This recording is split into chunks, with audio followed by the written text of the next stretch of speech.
Hello and welcome to today's event, Power to Heat, How Can It Decarbonize District Heating? Welcome to all of you here in the room and to those of you joining us online. My name is Dave Keating. I'm a journalist based here in Brussels, coming at you live from the Euractiv studios at the heart of the EU Quarter. Today we're going to be talking about pathways to decarbonize the EU's heating and cooling sector, which makes up a really large chunk of the EU's emissions. In fact, this sector accounts for almost half of the EU's total gross energy consumption, according to Eurostat. And almost all of that is made up of heating demands, with 60% for space and water heating and a third for industrial heat demands. Now, despite the importance of doing so, efforts to decarbonize this sector have proven tricky. The EU's headline 20% energy saving target for 2020 wasn't met, and today renewables provide only 24.8% of the final energy consumption in the heating and cooling sector, again, according to Eurostat. So on this panel, we're going to be talking about one specific technology that holds great promise for decarbonizing this sector, and that is district heating using power-to-heat technology. Today's district heating systems across Europe are mostly legacy systems operating mostly on fossil fuels. Usually it's the excess heat from power station or industrial plant that's then pumped into the area around it to heat homes and businesses in the surrounding area. However, there's great potential for using these distribution systems with new sources of energy. And some stakeholders argue that power-to-heat technologies could be a good solution because they use renewable energy for heating. By converting electricity into heat, power-to-heat technologies have the potential to help raise the share of renewable energy in the district heating sector. And power-to-heat could be particularly important in large heating systems, which, due to their high heat demand and with a lack of local renewables, are the most difficult to decarbonize. So, what is the real potential of power-to-heat technology? That's what we're going to hear today from the experts. So, to get us started, I'd like to welcome Mariusz Michalak, President of the Management Board for the Polish Association of Combined Heat and Power Plants and Vice President of the Management Board at PGE Energia Ciepła. Mr. Michalak, I give you the floor.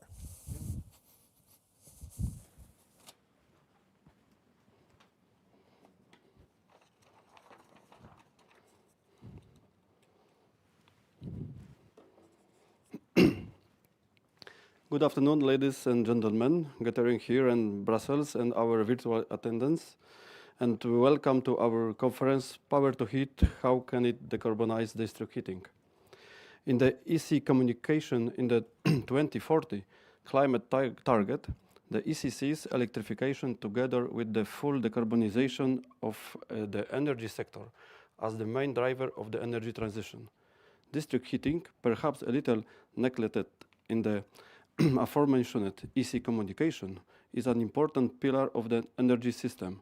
In Europe, we have more than 17,000 district heating systems, which cover about 13% of final energy consumption, and only 43% of them use renewable and waste heat. If you look at the energy sector, electricity production can be decarbonized relatively quickly. However, it's much more difficult to decarbonize district heating. While the share of energy from the renewable sources, mainly with wind and sun, is increasing in the power system, district heating systems still operate mostly on fossil fuels.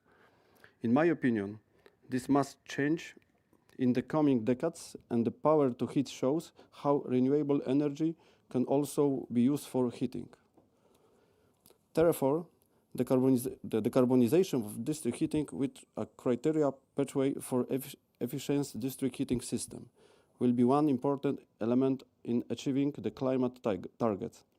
And for many EU countries, this will be a challenge for both of coming years and the coming decades. The key question will therefore be how to decarbonize our district heating system cost effectively but also in the way that is adapted to local conditions and needs. PGE Energia Ciepła is the largest heat supplier in Poland. We supply district heat to more than 2 million users. As a member of the management board, I would like to share with you a good experience about the latest investment that implements a large-scale power-to-heat project in the city of Gdańsk in the north of Poland. It consists of 2 electrode boilers of 35 megawatts each and can convert green electricity into heat. Only in 2023, these 2 boilers were delivering clean heat to the district heating system for 450 hours, resulting in 3,200 tons of avoided CO2 emission, which is the equivalent of the emission capture of roughly 800 hectares of forest. By 2030, PGE aims to build almost 1 gigawatt in power-to-heat technologies, comprising both electrode boilers, facilities, and heat pumps.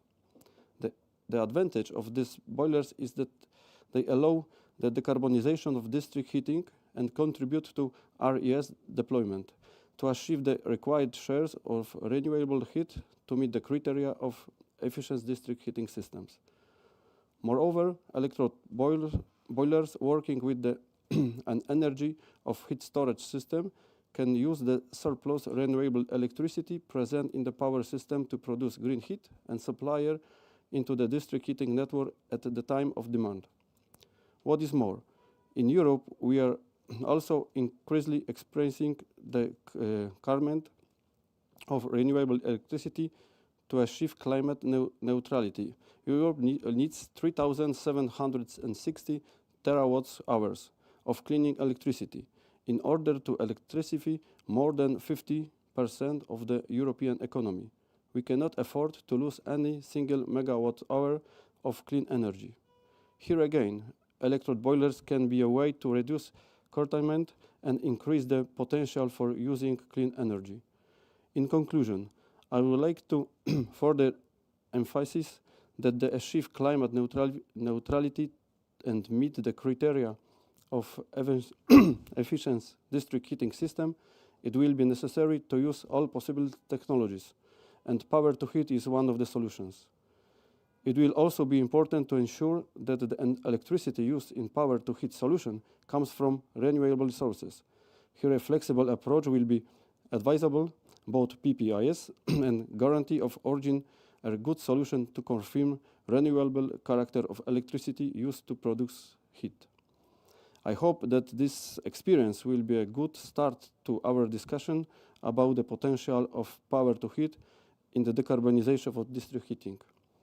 Thank you, and I wish you fruitful discussion.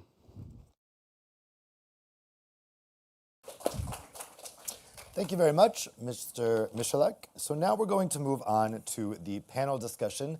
Let me tell you a little bit about our panelists, and you guys can come up on stage and take your seats now. So we have with us here today Mathieu Bayou, who is the Policy Officer in the Renewable Energy Unit for the European Commission's Energy Department. We have Aurélie Bauvet, who is Managing Director at the Industry Association Euroheat and Power. We have Dorota Jeziorowska, who is Director of PTEZ, the Polish Association of Combined Heat and Power Plants. And joining us online, we have Dr. Andrzej Jecz, who is Program Manager at the International Energy Agency Technology Collaboration Program on District Heating and Cooling. Welcome to all of you, and to Andrzej joining us remotely. Now, you in the audience will be able to ask your questions to the panelists using Slido, so both if you are watching online or if you're here in the room. If you're here in the room, you can just scan that QR code and Slido will come up on your phone. Type in your questions to the panelists on there. They'll come up here to my tablet, and I'll ask them to the panelists at the end of the panel. So, Mathieu, let's start with you. So, as I mentioned, this is an area with big potential for decarbonization. And in terms of the EU policy framework, it's kind of a bunch of different policy areas or actual pieces of legislation that affect it, right? What is the policy framework in the EU that deals with heating and cooling? Thanks, Dave. It's quite a broad question, so I'll try to give the big picture. Electrification itself is a key element of what we call energy system integration, which is the planning and anticipation of the optimal, most cost-effective pathways towards our decarbonization by 2050. And over the past year and still now, we're finalizing an extensive revamping of the whole EU energy and climate framework, which is guided by this energy system integration vision. And to describe it, let's say I'll go from supply to demand to show you a bit what it encompasses, because there are lots of elements that are directly relevant to the discussion today. So of course, there are new rules now to accelerate the deployment of renewable electricity, which is of course the first prerequisite. We see the share of electricity in the overall energy use in the EU increasing considerably from about 23% today to about half of all the energy used in the EU in 2050. So with the new laws, with reforms of the EU laws on renewable energy, we, for instance, help member states with the acceleration of permitting of administrative procedures on this. Then there is the infrastructure dimension, which starts with good planning at national but also at local level, which is really a challenge, and also an integrated planning, because in the past, the electric, gas, heat systems have often been planned independently. So we have introduced many rules to make sure that there is an integrated vision to that planning, and that at local level, municipalities also are able to do their heating and cooling plans, that there is a coordination between the electricity operators and district heating and cooling systems to make sure that the system services that those can provide are really taken into account in that whole planning. And then, of course, beyond the physical dimension, there's the digitalization of that infrastructure. We need smart infrastructure. We need to be able to have the data on the real-time content of that electricity, on the storage capacities, and on relations with other end users. So there are massive investments that are required for that. The Commission launched an action plan on grids specifically to try and address that bottlenecks. Then there's the whole dimension of markets and business models. How do you develop markets that are conducive to this development of renewable electricity and its absorption by the market, that reward flexibility, that systems, that district heating and cooling, that thermal storage can also provide to the electricity system. How do you develop systems like power purchase agreements that have been successful in driving large projects on the electricity side? How can you expand it to other systems, to heat systems as well, to energy in general? How do you make electricity competitive versus gas in the heating sector? That's something that is largely dependent on taxation, where we as Commission have much less to say. It's a unanimity topic, but we're also working with member states, and then there's an ongoing reform of the Energy Taxation Directive to try to influence that. And then we come down to the appliances themselves, to the end users, where we have again elements on deployment, but also on manufacturing to stimulate the development of heat pumps, of efficient appliances in general. We also work with the industry on interoperability, which is essential. Again, that data dimension. If you want to be able to pilot that demand and to deliver those flexibility benefits, you need to have appliances that can communicate. And of course, it's a matter of competitiveness. So lots of blocks are there. And now we're working with member states to make sure that these are actually used, that the legislation will be implemented in a useful way, because the time pressure is very high. The timing is tight to deliver on our renewables targets for 2030. And of course, we are looking towards 2040 already. The communication on 2040 was just the beginning of a conversation.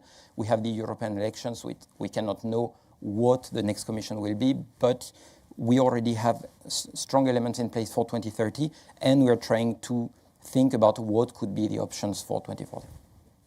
Yeah, as you say, 2030 is just around the corner, and particularly with this area, as you mentioned, there's a lot of different blocks as part of the policy puzzle here. Aurélie, let's turn to you next. So when it comes to you and your members, when you're looking at these district heating technologies, how does power to heat compare to other possible technologies that can be used in district heating? Well, I think that, well, that's strong. I will start by, well, thanking you for having us here, and also for being able to have this important conversation. Because I would challenge a bit also what you said at the very beginning, that despite the efforts that we did, it had proven tricky to decarbonize heating and cooling. I would like to know what type of real efforts we have done in Europe, because when I compare, you know, the momentum, the type of regulation, incentives and instruments that we have put behind, let's say, the deployment of renewable electricity sources or infrastructure, I certainly don't find an equivalent type of political will and commitment to achieve similar results in heating and cooling. So I think it was really about time to have this conversation.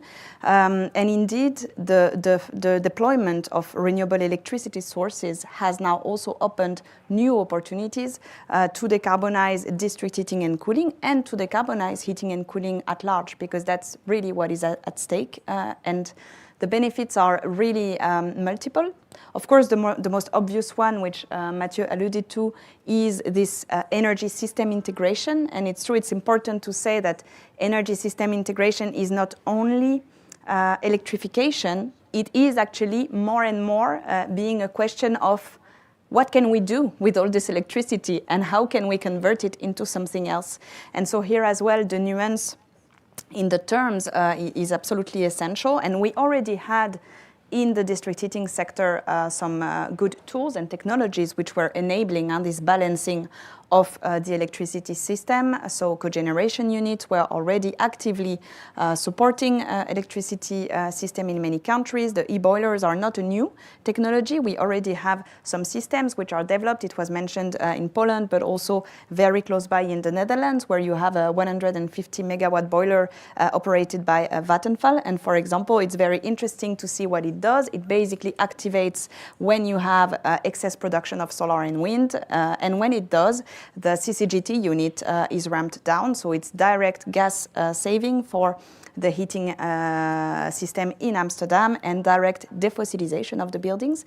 Of course, so this aspect of flexibilization now with large industrial heat pumps continues to be very relevant. And with large industrial heat pumps, we have, in some cases, much higher COPs as well as coefficient of performance. So this whole, it really adds up, let's say, a dimension to our portfolio of flexibility technologies, which has been still overlooked, I think, greatly by policymakers. And that's what we've seen, for example, in the discussion about the Repower EU or the market design review, where thermal storage was almost inexistent, and the role also of thermal technologies was overlooked. But it's not only about flexibility, and that's a bit the beauty of power to heat, I feel, especially if we look at large industrial heat pumps. It's about unlocking new heat sources.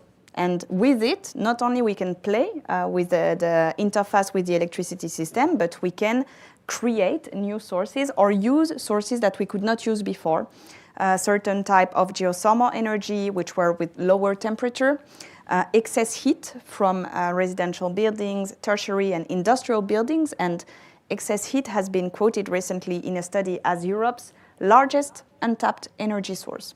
So it's not a minor element we're talking of, it's really the opportunity to give an acceleration boost to the European heating and cooling decarbonization strategy. and to actively defossilize heating. Because the resources that we could tap into, notably with large heat pumps, are above 2,000 terawatt-hour per year. It is more than the total European heat demand forecasted by 2050. So I'm not saying we should use all of it, but if we just look at the potential, the business case is clearly here. And yes, so for us, that's a very promising part of our technology spectrum, and one that we are definitely willing to bring forward much more. Yeah, and we'll come back to some of these policy tools in the discussion.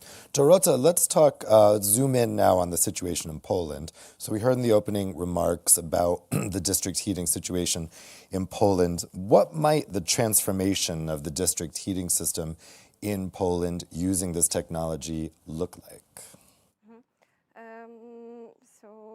Thank you for this question, and I think Poland is a good example for the district heating decarbonization process. How difficult it may be, because in Poland we have more than 52 inhabitants.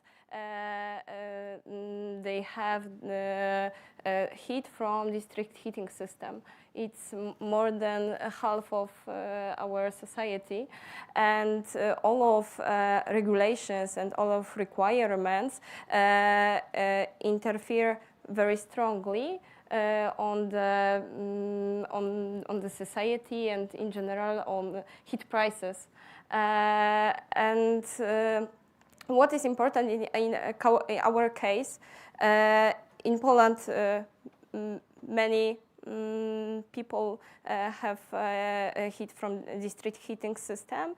We have many big cities with big and the biggest district heating systems, and we have a high density of the inhabitants, and it results in that the decarbonization process will be extremely difficult, in my opinion. And what is important in case of the decarbonization process and creating the legal surrounding for this process, any additional limit for the regulation, it has it may generate the potential problem with this process and increase the heat prices. And what is also important in case of Poland and analyzing the whole package of the regulation results from Fit for 55 package, we have a short spectrum of the technologies that are possible to use within the decarbonization process, and taking into account our local conditions, the climate conditions as well. We have cogeneration based on especially gas, because taking into account the public aid regulations, it is difficult and it's not economical efficient to construct the cogeneration based on biomass. We also have the conventional biomass heat-only boilers. We also have waste heat, geothermy, but it is strongly depends on the local availability of the enough geothermal source. We also have power-to-heat technologies, which are very important from our point of view and from perspective of realization, the decarbonization process in the most optimized way, both for participants of district heating market and for final customers, because they expect that the interfering of the decarbonization process will be as low as possible. So at this moment, maybe I will end up my speech. Yep. So we've heard there about the situation in Poland. We've been talking about the situation in Europe. Let's turn to Andre joining us online for a bit of the global perspective here. So Andre, we've talked about some of the roadblocks that have been in place for introducing this. What issues would you say need to be addressed in order to reach the full potential for decarbonization by power-to-heat technology and district heating? Yeah, thank you for having me. Thank you for the interesting speeches before me. The main issue, I think, will be the issue of where to get all of the green electricity for this power to heat. That means really additional green electricity. We should not forget that globally we're trying to electrify a lot of sectors, such as industry, production, mobility, and obviously we need to decarbonize the existing electricity demand. And if we now add power to heat demand to the electric grid, it will be quite challenging to ensure that the green power is really built in addition to the existing green power that's already online or is being planned. So there needs to be something in place to ensure that this is really happening to reach the full potential of the technology. The second one is essentially efficiency.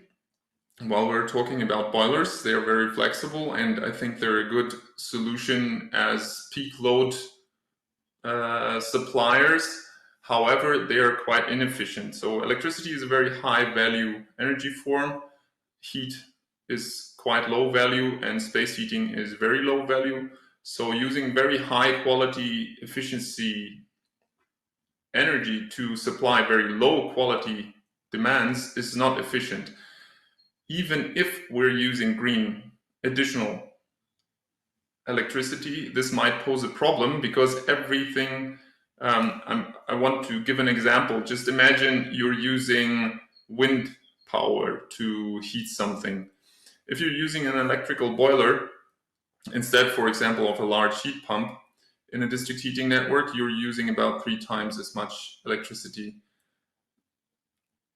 That means 2 more windmills are essentially blocked, or the power of them is wasted by the electrical boilers. So in the end, if we want to reach the full decarbonization potential, we need to make sure that it's also efficient technologies that prevail. It means decreasing temperatures for district heating. That means using heat pumps wherever possible. They can also be quite flexible nowadays.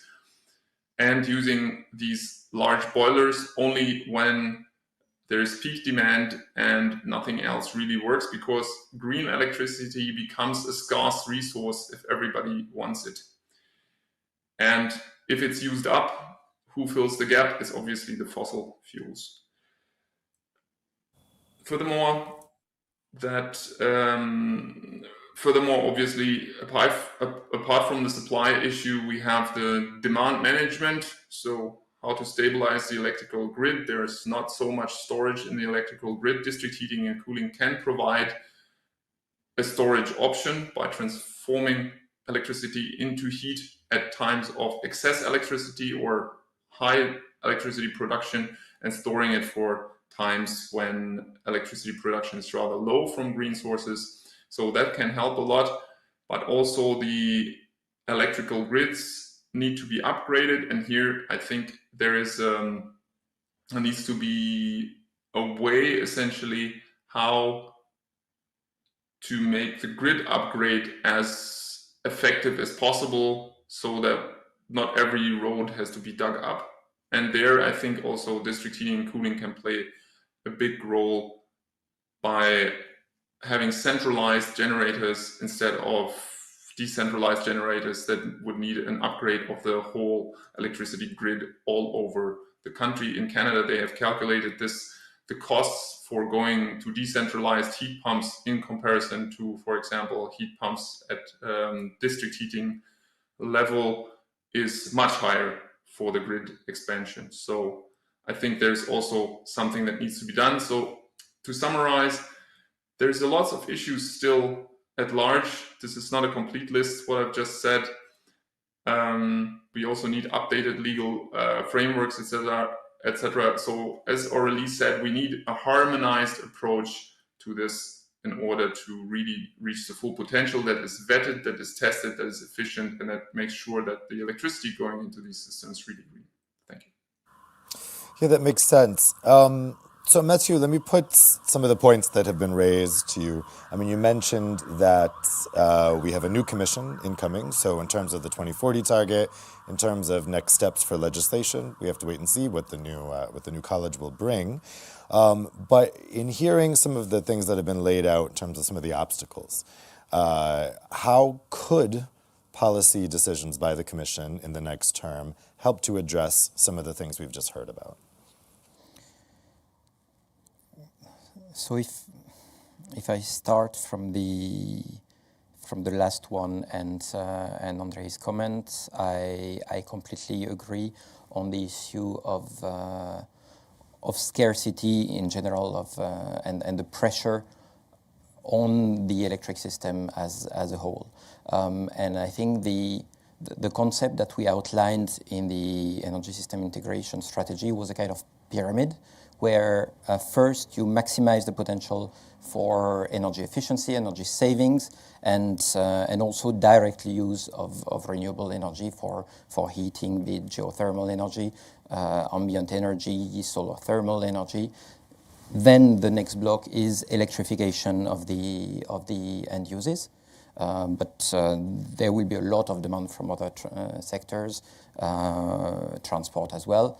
And the last bit for the sectors that cannot be easily electrified, keeping that integrated picture in place and ensuring even a more advanced level of integration and making sure that this is fully embedded in the national strategies and in local planning. We have elements in place now, but it's a complete change in the way policy is being done at national level, and we need to. I mean, it's a bit the boring part of what the Commission can do. Not necessarily presenting new flashy legislation, but really making sure that we help also local administrations understand this thing. We now have a requirement for the 1,000 biggest municipalities in the EU to have integrated plans, heating and cooling plans. How do you do that in practice? So we really need to do what we have not necessarily done that much, especially on heating and cooling so far. Go to the actual people in charge of planning this and making sure that this integrated approach is there to the most local level, because it's really about optimizing the resources which will be scarce. And that's the condition to be able to assess whether one technology or the other makes sense, and that will also depend on the specific context, as very well explained in the case of Poland. So I would say really implementation, going down to the local level and helping the ones that have to implement that on the ground. Aurélie, would you agree that we don't necessarily need new flashy legislation, but we need better implementation of what's there? Mathieu already knows that we don't. But maybe if I can go back a bit on what was said before, I think it's becoming a bit confusing. We keep talking about green electricity scarcity.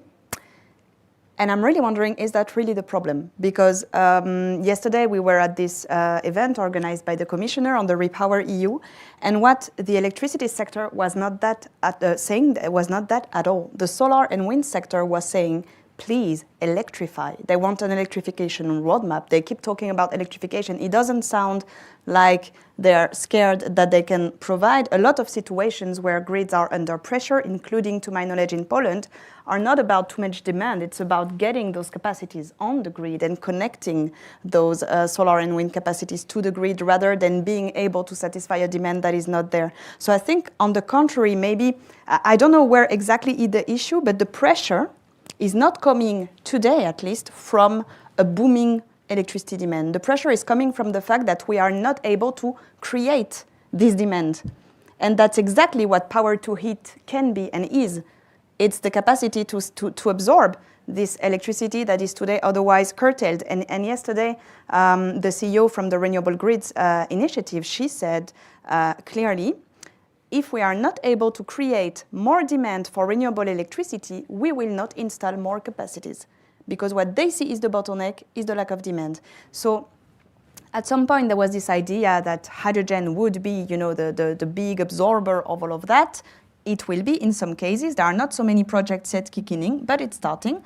Power to heat is there. So I think for us, that's really a big potential. I totally subscribe to what André said. The more we go into it, the more efficient technologies we need to promote. So also when it comes to the district heating and cooling industry, when we see our future by 2030, 2050, it's going to be more and more towards large industrial heat pumps, which clearly have a higher efficiency. But yes, I think the lack of demand or the scarcity is not the blocker I see. And I see more power to heat as an enabler to, in some cases, of course, it has to be smart. It has to be dynamic. We have to activate the heat pumps, preferably when electricity prices are low and when the production is in excess. But the beauty of it is that usually that's what happens. You will not activate your heat pump when market prices for electricity are skyrocketing. So there's kind of a virtuous system here. And that's why also with heating and cooling, we need to have this system perspective. That's very important, because power to heat is not only about saying, hey, look, they're green, we're going to say we're going to use that so we look green. We are going to be green if we use this electricity. But on top of that, if we co-develop it with the deployment of district heating infrastructure, we're going to provide new storage infrastructures. We're going to offload electricity demand in many parts, because developing also district heating enables to use direct heat resources, like solar thermal, like geothermal, like sustainable bioenergy, like biomethane. So it's also about deploying a variety of energy and not only electricity infrastructures, which enable us to diversify the heating and cooling mix. And so all of that, from my perspective, is not yet fully reflected. The energy system integration strategy was a very good piece, but it got totally lost in translation. I don't know. The first chapter was us. District heating, circular economy, the integration of excess heat. The second chapter was green electrification. The third chapter was hydrogen. Chapter 2 and 3 got huge attention. Chapter 1 was totally forgotten. And I think the best proof of that is that in the 2040 strategy that we got, despite the fact that the biggest sectors which are still not decarbonized are building an industry, where heating and cooling is most of the demand and the CO2 emissions, there is almost no mention of heating and cooling in this strategy. What best proof do you want to understand that the focus, the political focus, is not there? And so we definitely want to have a more robust framework. We need to build on what is there, but we need more ambition, better tools. And this morning, I think it's 15 European member states that came together to ask exactly that to the European Commission. So it's quite intriguing to see that despite what a lot of people call the regulatory fatigue, 15 member states, and not small ones, are actually asking for more. Good point. André, I just want to put the question to you. Do you agree that it's not necessarily a question of scarcity, but it's a question of lack of demand? That was a very interesting point. I think both things are true in terms of we don't have the scarcity yet, but when I look at the plans, then the scarcity is there. So we shouldn't forget that Europe is not decarbonized its electricity sector. So everything that we have in terms of excess green power is due to the current networks and their management. So we could use all the electricity just for existing electrical demands, but currently the electrical grid and the storage capacities are not there to do so. So we need some other solutions, for example, electrical boilers, to use up that electricity lest we throw it away.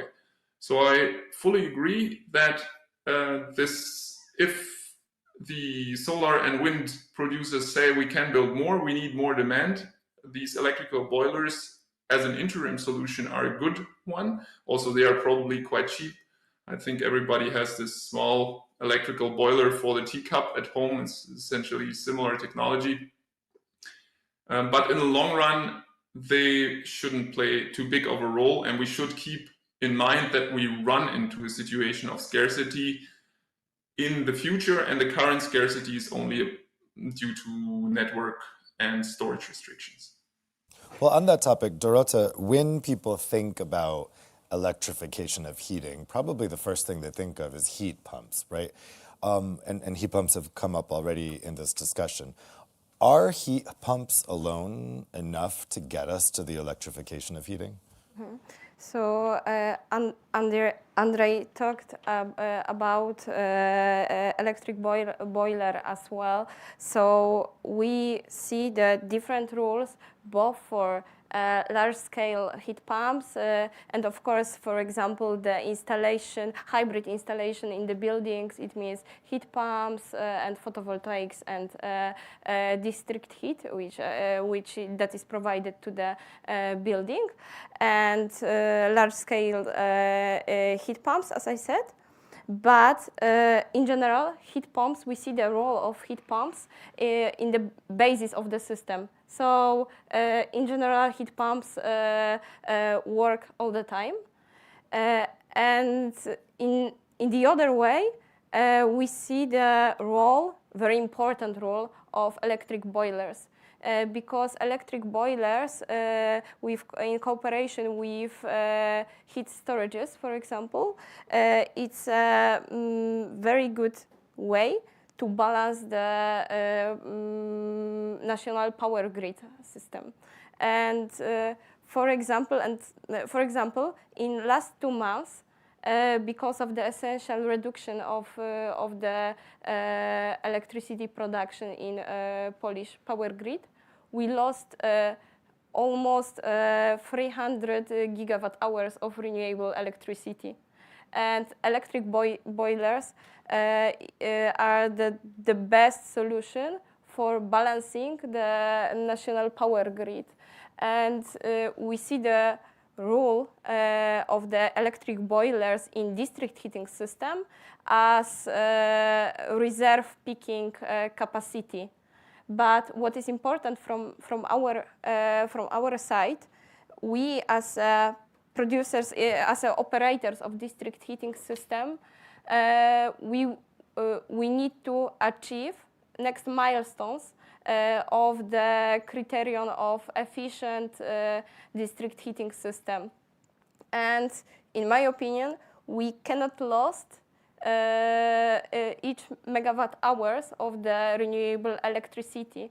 And what is important from this point of view, so it means achievement of the efficient district heating system status, it's that it is needed to make green the heat from electricity, renewable electricity from national power grid, because we need to achieve the required level of renewable heat, waste heat, and high efficient cogeneration heat, and that's the point.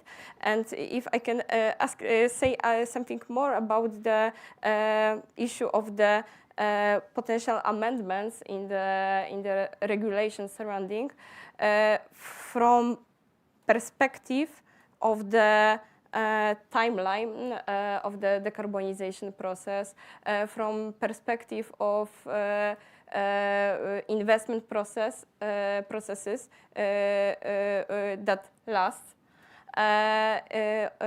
the regulation surrounding is needed to be stable, because we have a very difficult but very clear pathway to climate neutrality in 2050. So it's our comment to the issue of the stabilization of the regulation surrounding. Well, Mathieu, Dorota mentioned large heat pumps. In terms of large heat pumps, what do you think they need in terms of a legal framework and possible subsidies to make them really maximize their contribution to decarbonization? So large heat pumps have now simplified rules for permitting under the new Renewable Energy Directive, which means that they can now be deployed much more quickly. What we see and what we understand also from the industry that are key bottlenecks are the fact that it's still a limited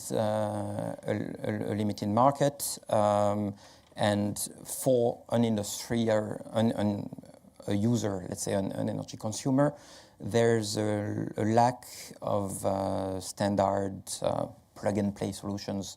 So that's one of the avenues towards which we could go for typical use cases. Support the development of standard solutions and of business models. The other question is always the cost of electricity that is raised. In general, what we are trying to do from the regulatory side is to also help member states reward the flexibility that large heat pumps combined with thermal storage could provide to the energy system by displacing demand electricity demand to times where electricity is cheaper or renewable electricity is more abundant, and so on. Some of the needs again for that are the electricity grid, and again about the issue of scarcity. It's less about the scarcity of the electricity itself, but the ability, a bottleneck around electricity supply, where it is, when it takes place, and how we are able to manage the variations, and that's both an issue for supply and demand. So also the abilities to pilot that demand, to aggregate demand at the level of a district heating system, of a city or a country. Well, we've had tons of questions come in from the audience, so thank you for those. I'm going to go to them now since we've had so many. So first question I'm going to put to you, Orly. This is an interesting question because I think we've talked a lot about legacy district heating systems and the power sources from them. But Dirk Koesters asks, what would be your advice on how to develop new district heat grids in a future-proof way? Given all the different technologies we've just been talking about, how do you design your grid to make sure that it can get hooked into whatever ends up being what we use? I think it's the beauty is that it's already happening. A lot of the new district heating and cooling systems are already either with very high shares of renewable or climate neutral sources. And usually the problem will always be in the end on the backup, like for the electricity system. But the best way for me, especially for cities, is simply to start indeed with those heating and cooling plants. That is a wonderful tool that we have in the Fit for 55 in the EED. I think we need to give it some teeth, because it's beautiful to tell all those cities to do those plans, but we will need to give them the means and the right financing and regulatory instruments to implement the plans. So identify in every city where are the resources. Can we put some solar thermal production? Do we have some geothermal energy here? Do we have an industry or a building like a hospital or a supermarket that is generating heat that we could recover? And the grid, the district heating and cooling grid, has to be developed based exactly on that. And that's usually how our companies operate. They start with the plan, they model, they identify the various resources, and based on the optimal distribution of the resources and the building characteristics. That's also very important. They digitally design a grid, which is then being built to satisfy the purposes. And of course, like André said, it's also much lower temperature. And in those grids, heat pumps, large industrial heat pumps notably, are playing a growing role, although we do have this beautiful complementarity of technologies. I think whatever the district heating network, and for new grids, one problem that is going to be similar for new or existing is how do you unlock the building? Because if we are not able to kick out the gas boilers, it will not happen, not for individual heat pumps, not for district heating. And at Euroheat and Power, we're really trying to work or lay out the contours of what we call a bit a citizen deal, because we feel that today the bottleneck is the building. And we need to understand also the citizens, the financial hurdles they may face, the complexity, the administrative jungle. I think the deep renovation rate today in Europe, it's 0.2% per year. It's nothing compared to the targets. Most of our buildings today are going to be here in 2050, so we really need to get something going to get those renovations happening. It's not a problem of owner-tenant. I discovered that more than 70% of Europeans are actually owning their home, 7-0. So actually, they are in possession of their building, but something is holding them back from renovating. We think it's the weight of the upfront cost. We live in a bubble. For most of the people, 7K is actually a huge demand. Not only vulnerable consumers. We think it's the complexity of the bonus schemes, the administration. We think it's a hassle, and they just don't want to go through that, because heating is not a positional good. You can boast outside with your EV. You're not going to boast about your heating system. You just want to be warm, comfortable, and you want it to be affordable. So we need to have appropriate strategies in place to unlock the consumer so that those beautiful district heating can feed into the buildings. Okay, Dorota, I'm going to put the next question to you. It's about flexibility. So the question is from Evan Bernardi. Much is talked about district heating's flexibility in order to safeguard supply stability, but also as a way toward decarbonization. Which types of heat sources do you believe will be central to providing this flexibility and stability? So which of these sources we've been talking about does the best in contributing toward that? Okay, so in the case of flexibility, as I said before, we see, because we have some group of the sources which the characteristic of work is stable, and they work at the basis of the district heating system. And of course, it differs between the district heating systems in different sizes. And in general, we see the role of the reserve peaking capacity for electric boilers.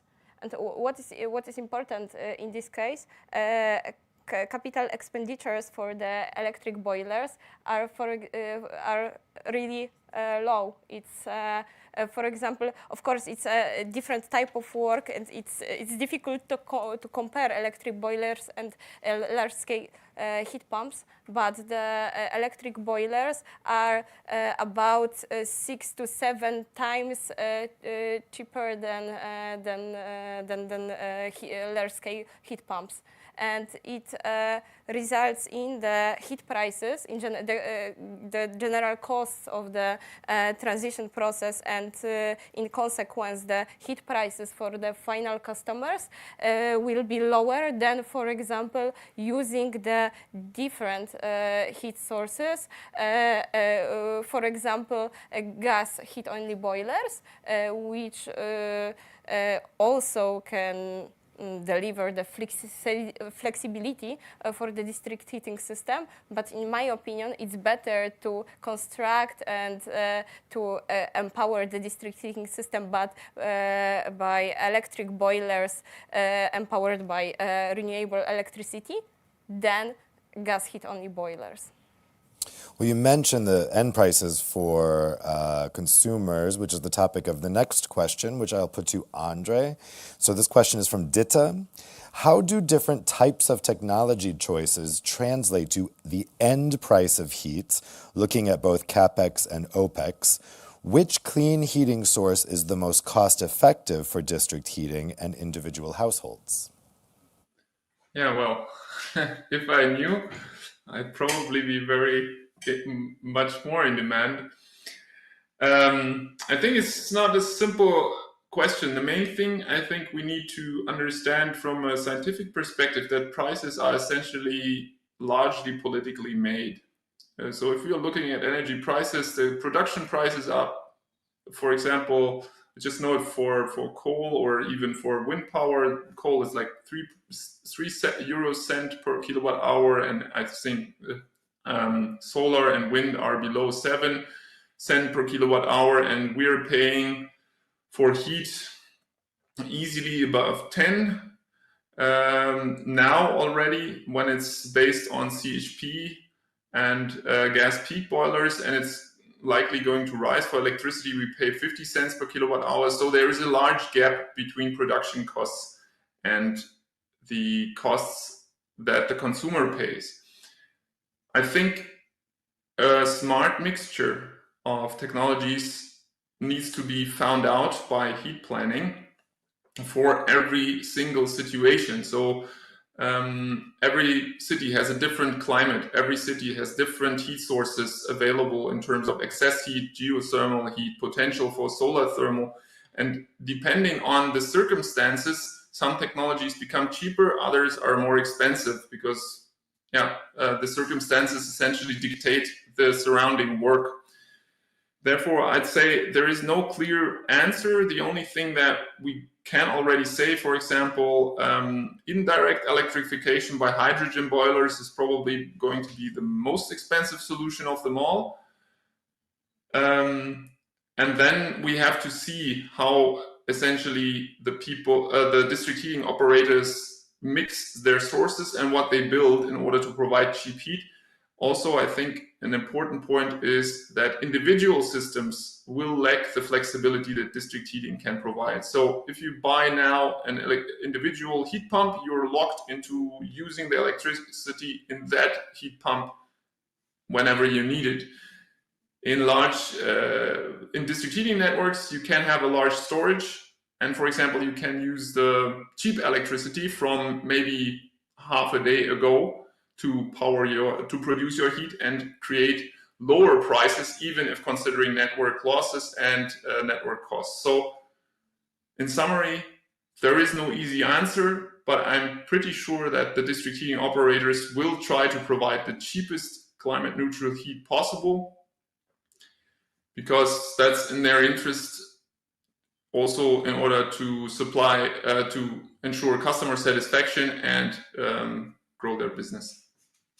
Well, certainly some uncertainty there, and I think we've heard some uncertainty when it comes to these various technologies. So that brings me to my next question from Dirk Koesters. Matthew, this is for you.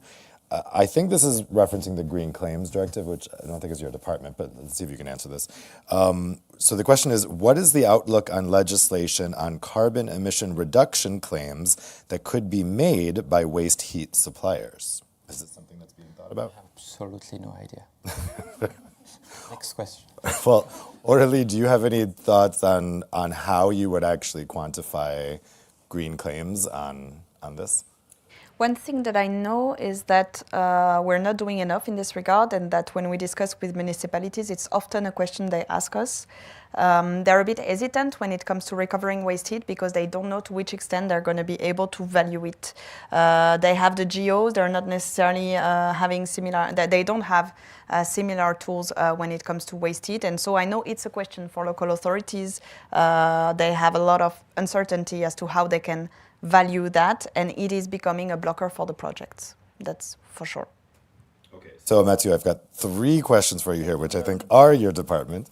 And then, yes, we can revert on green claims. Okay, so I'm going to 3 questions here.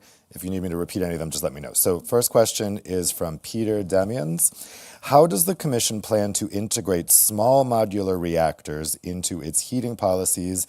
Isn't it closing the door on nuclear power by entrusting this work to the unit in charge of renewable energies? So not directly on the topic we're talking about here today, but another potential source for district heating. The next question is from Samuele Parolin. Is the Commission planning to acknowledge the full potential of heat recovered from waste-to-energy processes by recognizing it as waste heat under the two guidance documents issued to assist member states in implementing the Renewable Energy Directive and the Energy Efficiency Directive? And third question from Carlos Emanuele. How can the next EU mandate level the financial playing field for heating and cooling, DHC, decarbonization, overlooked in current EU plans like Repower EU, to assure alignment with the Renewable Energy Directive, the Energy Efficiency Directive, and the EPBD targets? All very much on topic. On the first one, I'm afraid it's even less within my topic than the previous one. Nuclear energy has not been integrated in the mandate of the people working on renewable energy. So watching what's happening there passively as most of you, and we'll see what comes out of it. But at the moment, SMRs are absolutely not on our list of things we're looking at. I mean, again, from the perspective of renewable energy policy. Heat from waste to energy, and in general waste heat. So there's a definition of waste heat in the Renewable Energy Directive. It's not new. It was already there in the old directive from 2018. The complexity comes from the fact that it's a very complicated definition with lots of cumulative criteria. And when talking about the energy system in general, the terms waste heat, excess heat are used interchangeably. But here there's a legal definition in the Renewable Energy Directive. What we are trying to do at the request of member states and stakeholders who have used that definition to some extent for the past 6 years is to try to help understand what can be counted as waste heat in the context of the Renewable Energy Directive. So it's really a narrow scope. It contributes partly to certain sub-targets in heating and cooling, where you can achieve some of your target on renewable heat through waste heat. So we're working on that definition to try to at least give to member states a grid where they can interpret and say, okay, this should be in, this should be out. But it's a Commission guidance. It's not. I mean, only the court can really interpret in a binding way. And the next one on leveling the financial playing field. I mean, again, our hands are largely bound on that because it's difficult to judge what will be the political drive that will come out of the next elections. We saw throughout the current Commission term the interest for heat as a concept grow really, of course, within the whole Repower EU exercise, and later it has come out of its hole a bit with the dark technical things, and suddenly politicians have that on their radar, and that's our perception as the technical people working on it. So we hope to be able to keep pushing that and really sell it well to our next political bosses. Do you mean national level politicians or EU level politicians? Both, I would say. So next question is specifically to Dorota. This question is from Kuba Hitersky. What is your view on the role of climate neutrality plans due to be submitted in June this year for district heating sector in Poland? So I see the role of NECP plans as rather in the case, of course, we are talking about district heating system, so I would like to say something only about this part of the energy sector. In general, I think that NECP rather has to provide the package of the tools which are needed to be implemented in the national law for supporting the decarbonization process, rather than, for example, some additional pathway of decarbonization for this system, because this pathway we see at the EED and RED directive. So for me, this pathway and the regulations included in this directive are the most important, and the role of NECP is maybe not only, but the most important role of this document is providing the package of the tools. Okay. So next question is for Andre. This question comes from Rafal Nowakowski.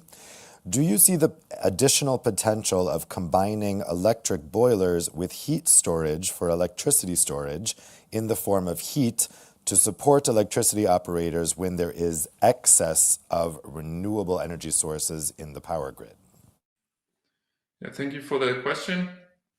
I think definitely the potential is there. However, we should remember that it's not it's energy storage, yes, but the quality of the electricity is not stored in thermal when transforming it to thermal energy. So there is a significant loss when transforming electricity directly to heat. So this could be a transitional technology as long as we don't have sufficient demand to motivate solar and wind companies to build as fast as they can. But in the long run, I think excess electricity is better used for hydrogen production, which we will need for industry. So I think this storage solution with electricity makes sense with heat pumps because they are quite an efficient technology using the renewable electricity.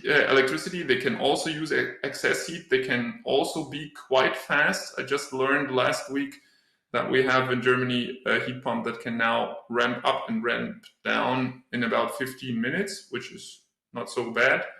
I guess in Scandinavian countries it's even faster. So I think, yes, electric boilers and storage are an interim solution. They might also play a role when we really have no better solution, but they're not the best solution for storing excess green electricity. I thought you were signaling to come in. So next question is for Aurélie. It's about your members, essentially.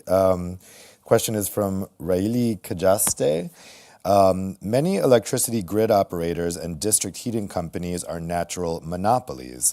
How do you see the real possibilities to increase the collaboration and integration of actions for the common good between these monopolies? First off, would you agree with that characterization? And second off, addressing the second part of the question, how do they get more cooperation going? Yeah. I mean, there are a lot of different ownership models for district heating. I think it's always a bit, for me, comparing district heating with electricity, it's comparing really apples and pears, because we're talking about, on the one hand, an infrastructure, if we look at electricity, which is national and even pan-European. I mean, and there is this whole copper plate idea, and here the perspective to have one operator only then at the scale of a nation and at the scale of every single citizen that is usually in a country connected to an electrical infrastructure. I don't think we have any electricity-free citizen in Belgium or in France. That's a different question than when we look at district heating systems, which are by nature local and much smaller. I mean, I think the biggest district heating system is in Bucharest, and it's about maybe 1 million people, but that's the biggest in Europe. Most district heating systems are going to be much smaller, and they are going to cover maybe 500, 1,000, several thousands in some cities. So it's not at all the same from my perspective, yet it is true that in some models you have this integrated nature. In Denmark, it's owned by more municipalities. In countries like Sweden, it's much more also privately, it's a mix between public and private, etc. The point is that I think it's in our mutual interest to collaborate more, and that's one of the things which I think are also very good in the RED 3, where it is actually a requirement now for electricity operators and heat network operators to talk to each other and plan better. And when it comes to us, we want that and we call for it because we know that even for us, better coordinated planning is going to help us expand or decommission our grids where needed and also have this interaction with the electricity system that we need also to increase our flexibility. So we are, at least my association is very much calling for it. Well, speaking of coordination, that brings us to our last question, which I'll put to Mathieu. This question is from Miko Vorenma. As many tools to enable electrification of district heating are in the hands of member states, is there a plan to collect and publish good practices from member states that have supported electrification? So there's no specific plan as such, but we are talking to member states. And we have some structured discussions, one of which will take place next week already in a meeting called the Concerted Action on the Renewable Energy Directive, where experts from member states come together to discuss the implementation of the Renewable Energy Directive and related topics. There will be a dedicated session on the electrification of heating and cooling. So we have that space where we really organize in a structured way with a kind of community of experts, exchanges on best practices of implementation of legislation. We are also working, finalizing, we commissioned a study assessing the progress made on our energy system integration strategy, which will be published in the next few weeks, which is a snapshot on the progress made on many of these aspects, and of course, electrification, district heating and cooling, storage will be very prominent waste heat in that study. And it will also collect best practice from member states. It's an essential part, and it's probably the first stage and the first step that we need under the next Commission. Understand what is in place, what exists in member states, either as a result of the EU framework or because some member states are front runners, and digest that information, have the full picture of that, of what is happening on heating and cooling in terms of regulation, in terms of financing, and see whether some things can be naturally replicated by talking to others, and which might need a drive from the EU. Yeah, because as you say, the situation of member states varies immensely with district heating. And of course, some best practices are probably replicable and others might not be because of specific circumstances. It's very interesting to see that some member states that did not have district heating until now are really moving into it, and there's interest from everywhere by now. Yeah, for sure. Well, I want to thank all of our panelists for some really interesting points. I know I learned a lot at this panel. So how about a round of applause for our excellent panelists? And thank you to all of you who were watching us online and here in the room for some really excellent questions. If you're here in the room, I invite you now out for a reception. And if you're at home, I wish you an excellent rest of your day. Take care.